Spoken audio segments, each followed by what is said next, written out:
Welcome to Boston University Times. Our guest today is Nichole Langley. She is Associate and Senior Project Manager at Highpoint Engineering. On January 28th, she will be honored with Outstanding Woman of Commercial Real Estate 2026. You went to all-female Catholic school. I did, yes. And then you go to Wentworth Institute for Engineering degree, where 90% are male. Yes, boys. yeah.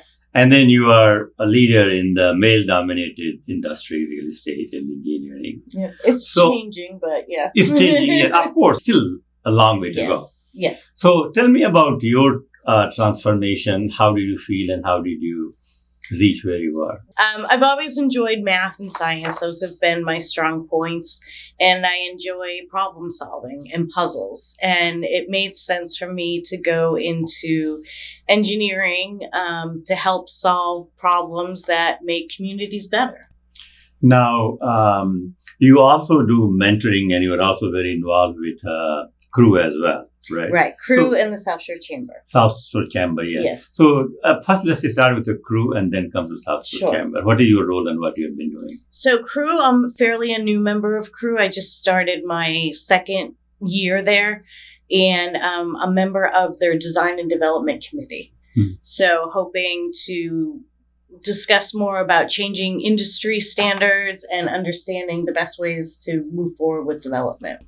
And tell us now about your company and the projects you work on. Sure. So I work for Highpoint Engineering. We are a consultant firm that consists of civil engineers and landscape architects. So we work in the private land development sector. We work on, all market sectors across the board, anywhere from residential to industrial, institutional, and we strive to put together projects for our client that involve the best siting of a plan, the best use of land, best siting of a building, and design the challenges that go along with that. We started in 2010 as we came from the ashes of a larger A&E firm that closed their doors in 2009. At that point, there were 4 people remaining in our land development department, including myself. So my principal and associate at the time started Highpoint with the 4 of us that were remaining. And since then, we've grown to a 21-person firm, and we're looking to continue to grow. I've worked across many market sectors for this project. I've done large multifamily residential. I've done institutional warehouses and retail. But one of the projects that stands out for me is a project we did for the Leak School of Greater Boston, which is a school for autistic children in Walpole, Massachusetts. We helped develop, in addition to their school, by adding a gymnasium and an educational learning center for the students to live in. And in addition to the drainage challenges and the engineering challenges, we also had the challenges of respecting the students and not designing anything that would trigger a negative response to them.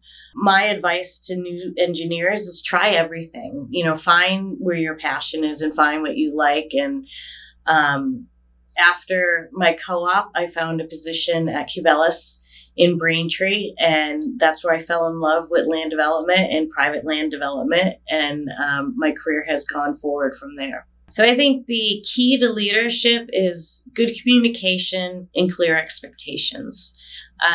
So I communicate with my team often. My door is always open to answer questions, and I try to clearly express what I expect of a project and what our goals are. We set schedules together, we work as a team, and hopefully to deliver the best project that we can. So Nichole, why mentorship is so important to you?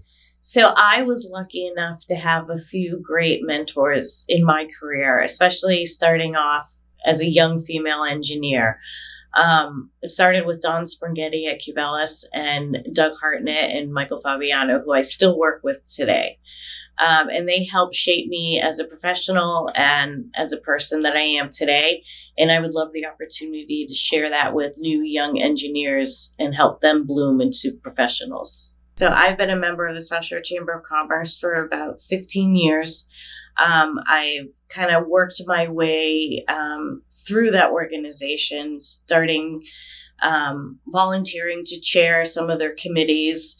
I now have been asked to sit on their economic development board.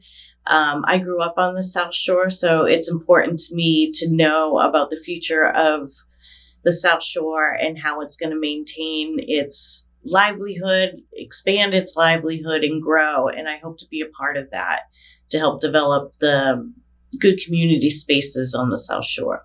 Nichole, today in today's marketplace, how is the engineering sector in commercial real estate doing? I know the whole market is going through really a stress phase right now, but what are the chances of recruiting the right people or having a larger pipeline of clients and projects in today's climate? Yeah, I think it's a challenge finding the right people and finding the right people that do exactly what we do with respect to land development.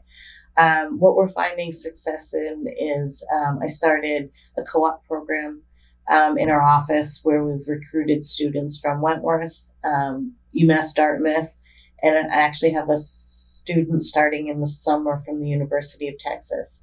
They're all interested in land development, and we want to help introduce it to them early because it's not something you learn in school. It's an acquired specialty. Now, let's talk a little bit about land development. Okay. So there are many factors now. First thing is the demand for land development, and I think Massachusetts being a little bit tough here. So how is the pipeline looks there, number one. And number two is also with climate change, what are the land development, how your industry is looking at that? Yeah. What we're finding is there's less and less virgin land available. Massachusetts is pretty developed. So we are changing to a lot of redevelopment projects. And redevelopment projects include bringing them up to the current standards with respect to stormwater and environmental issues. So it's kind of taking something that was built years ago that was, no checklists in the design and kind of bringing it into the current standards. So we're seeing a lot more of redevelopment projects than we have in the past. In this context, what about all these governmental and state regulations? Yeah, so we work a lot with the DEP regulations, especially with respect to stormwater. There's rumors that those are changing and that there's new regulations coming. We've been hearing that for a while. We haven't seen them yet. That's actually an issue I brought up with crew that I'd like to discuss that more with my design development committee and actually get those new regulations out in front of people so that we understand what the new restrictions are. One of the issues of climate change is the rise in the sea levels. That's a big concern for us. Projects that were designed before are probably going to be underwater in the next 10, 12 years as the sea levels rise. So it's kind of taking a crystal ball and looking into the future, and it's more strategic design and making sure that you're designing for the future and not for just today. What really inspires you? I have 2 grandsons, and they are the love of my life, and I would love to see one of them get into engineering. So I take them to job sites. I've shown them different projects, and they inspire me. I also get inspired by helping others. I love to help women come into this industry. As I mentioned before, be a mentor for them and help them get confident and strong under their feet and want to move forward in this industry. So now you said that you love your grandchildren. Yes. Great. Now, if I ask you, with your experience in life, what is the one advice you will give to your grandchildren as they grow up? Don't worry about what other people think of you. Just be confident in your ability. A lot of people would say to me, oh, you can't do this, or, you don't have the right shoes for something. And as long as I knew what I was doing and I was confident in my ability, because I had the good mentors to teach me, it's just be confident in yourself. And what does success mean to you? Success to me is making my clients successful. and having repeat clients. To have a client come back to you for another project shows that they trust your ability and they're looking to help build your company. My biggest challenge, what I love, is presenting my project to a municipality and convincing that municipality why this project is good for the community. It's a challenge, and it's something I love to do, and is there it's tough when you don't do it. Is there any project which still haunts you that you wish you had done it differently? Yeah, there's definitely projects that I wish I did differently, or I wish I could have an opportunity to do again, but you can't dwell on those projects. You just have to keep moving forward and do better next time. I hope to grow our company. We're in a transition phase at this point where we don't want to be just a civil engineering company. We want to be a commercial real estate company that specializes in land development. So we're looking to grow that. We've brought landscape architecture into our office this past June.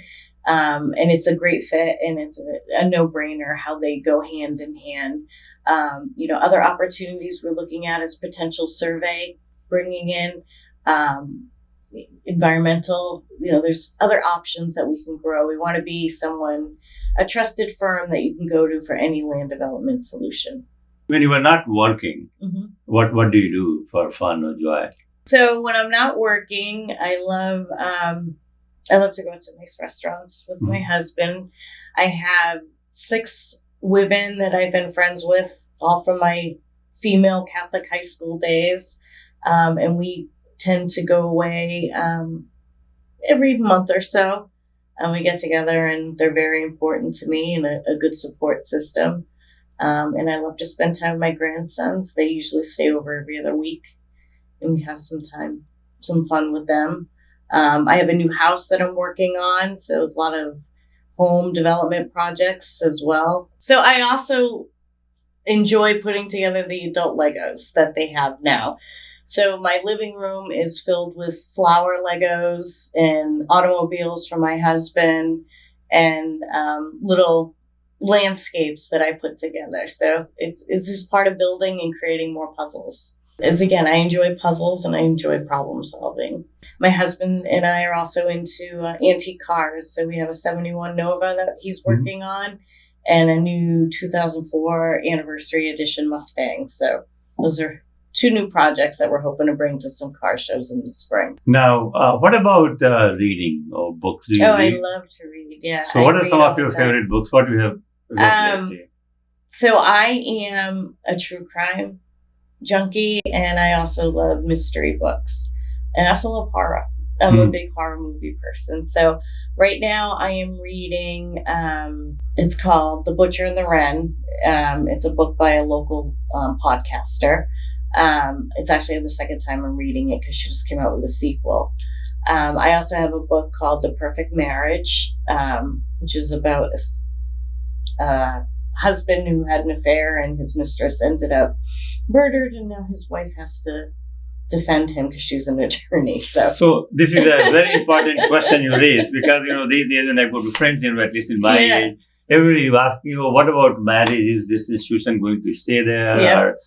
Or how to make it much more fun. So, and since you meant perfect marriage, I have to ask you, what is your definition of a perfect marriage? How to make a marriage perfect? So I don't know if there's such a thing. So I am on my second marriage. Both my husband and I are on our second marriage. We were married in November of 2022, but we've been together for 10 years.